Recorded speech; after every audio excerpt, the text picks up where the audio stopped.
2025 Indian cricket టీమ్కి ఓడిఐలో it's a great year. Starting with England cricket team. ఇంగ్లాండ్తో ODI series ఆడాం, 3-0తో వాళ్ళని డిఫీట్ చేసాం, ఎవ్రీ మ్యాచ్ వాళ్ళని బౌల్డ్ అవుట్ చేసాం.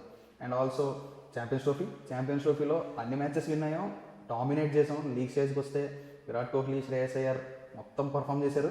ఫైనల్కి వచ్చేసరికి రోహిత్ శర్మ తన మాస్టర్ క్లాస్ చూపించాడు. Spin department as usual Varun Chakravarthy and Kuldeep Yadav వేరే లెవెల్లో పర్ఫామ్ చేశారు. ఛాంపియన్స్ ట్రోఫీ విన్ అయిన తర్వాత 6 months బ్రేక్ వచ్చింది.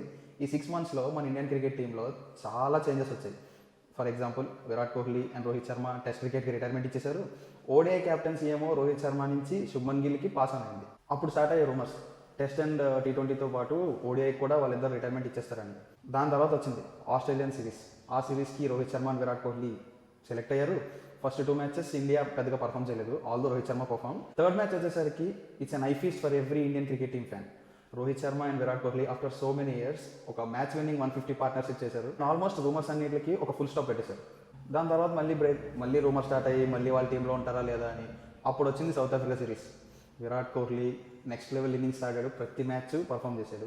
ఇంకా అన్ని రూమర్స్కి ఫుల్ స్టాప్ పెట్టేశారు. ఇక next stop 2027 world cup in South Africa. World cup విషయానికి వస్తే నెక్స్ట్ ఇయర్ సౌత్ ఆఫ్రికాలో వరల్డ్ కప్ ఉంటుంది. దానికోసం అని చెప్పి మన ఇండియన్ టీం పేస్ బ్యాటరీని రెడీ చేస్తుంది. హర్షదీప్ సింగ్, హర్షిత్ రాణా అండ్ ప్రసిద్ధ్ కృష్ణ వీళ్ళు ముగ్గురిని గ్రూమ్ చేస్తున్నారు. అండ్ ఆల్సో టీంలోకి కాన్షియస్గా ఆల్రౌండర్స్ని ఇంక్లూడ్ చేస్తున్నారు. So let's see next year ఎలా ఉండబోతుంది అనేది చూద్దాం. So let's hope next year ఇంకా బెటర్గా ఉంటుందని.